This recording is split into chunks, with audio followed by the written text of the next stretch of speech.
Alhamdulillahi Rabbil Alamin. La pornographie est peut-être chez vous. Alors désolé du titre assez cru, mais c'est pour réveiller des consciences qui malheureusement ont tendance à trop prendre à la légère des sujets qui peuvent être très graves. Alors la pornographie ou le visionnage des documentaires, des films pornographiques, malheureusement, eh bien, est devenue chose banale. Alors chez les adultes, hein, certaines personnes sont même addictes. Combien de plaintes on a eu de personnes eux-mêmes qui disent, qui m'ont dit, même à moi personnellement, je suis addict à la pornographie, au visionnage de ces vidéos-là, etc., etc. Je n'arrive plus à m'en sortir parce qu'il n'a pas pris conscience qu'il ne fallait pas au début ouvrir cette porte-là.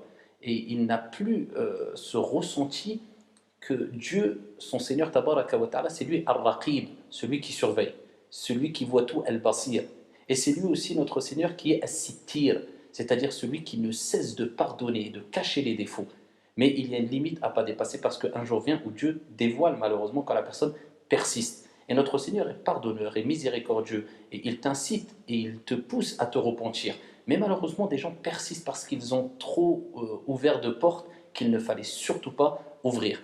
Et un conseil à ces gens-là, il faut toujours se rappeler de la parole d'Ibn al-Qayyim rahmatullahi alayhi, quand il disait et lorsque tu te retrouves seul dans l'obscurité, que ton âme t'appelle ou t'appelle à commettre un péché, et honte du regard de ton Seigneur, et dis-lui à ton âme, celui qui a créé l'obscurité me voit. Donc il faut toujours vivre avec cette conscience et cette certitude que Dieu te voit.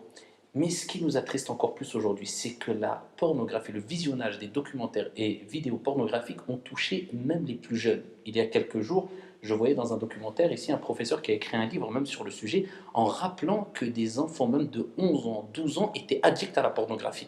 Alors imaginez-vous avec quelle vision de la femme et la femme, quelle vision de l'homme, eh bien, vont grandir ces jeunes-là. Alors qu'à la base, la relation entre un homme et une femme de manière licite, entre l'époux et l'épouse, c'est quelque chose de noble.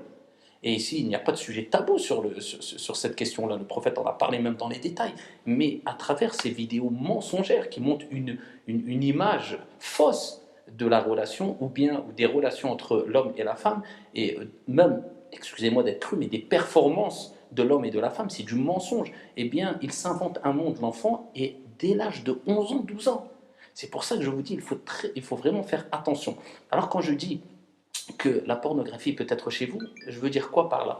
Simplement parce que ces vidéos eh bien, sont très accessibles aujourd'hui à travers Internet. Alors, comme on le sait toutes et tous, dans le net, il y a du bien et du mal. Et parmi les choses mauvaises, très mauvaises, eh bien, il y a le visionnage des vidéos pornographiques, bien que normalement, eh bien, on peut mettre un contrôle parental, etc. Mais aujourd'hui, à travers les publicités, à travers les mots-clés qu'ils mettent sur Internet, etc., c'est incontrôlable.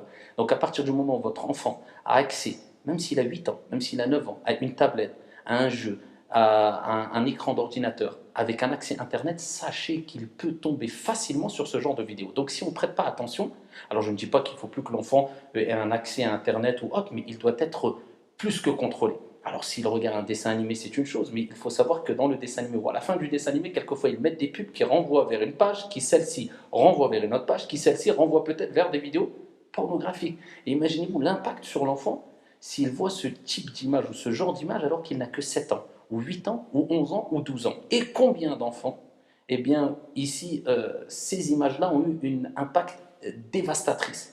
Ça les a détruits psychologiquement jusqu'à ce que des enfants de 11 ans, 12 ans, je vous dis, c'est un professeur ici qui a écrit un livre et qui est passé dans une émission qui l'a dit, qui est tombé dedans et qui n'arrivait plus à s'en sortir. Alors, soit les enfants ont besoin d'un temps où ils peuvent, surtout aujourd'hui, hein, profiter un peu du net parce que c'est quasiment impossible maintenant de les priver complètement, mais un enfant de 8 ans, 9 ans, 10 ans, 7 ans, et lui laisser une tablette ou un téléphone sans aucun contrôle, c'est quelque chose d'extrêmement grave. Et ne vous dites pas, hein, c'est bon, il est sur YouTube ou je ne sais où, ou sur je ne sais quelle plateforme, et il est en train de regarder que des dessins animés ou des choses pour des enfants. Ça va extrêmement vite. Donc ça, c'est juste un petit rappel pour vous rappeler qu'il est important ici de contrôler vraiment et de faire très attention et d'avoir une prise de conscience sérieuse sur les effets très négatifs ici et dévastatrices des films, des documentaires, des images pornographiques, et cela a touché beaucoup de gens de façon générale, et je dis ici de façon particulière beaucoup de jeunes et de moins jeunes dans la communauté ici musulmane, malheureusement. Qu'Allah Jalla wa Ala préserve vos enfants, vos époux, vos épouses, vos parents et vos demeures ici de tout mal. Wallahu a'lam walhamdulillah.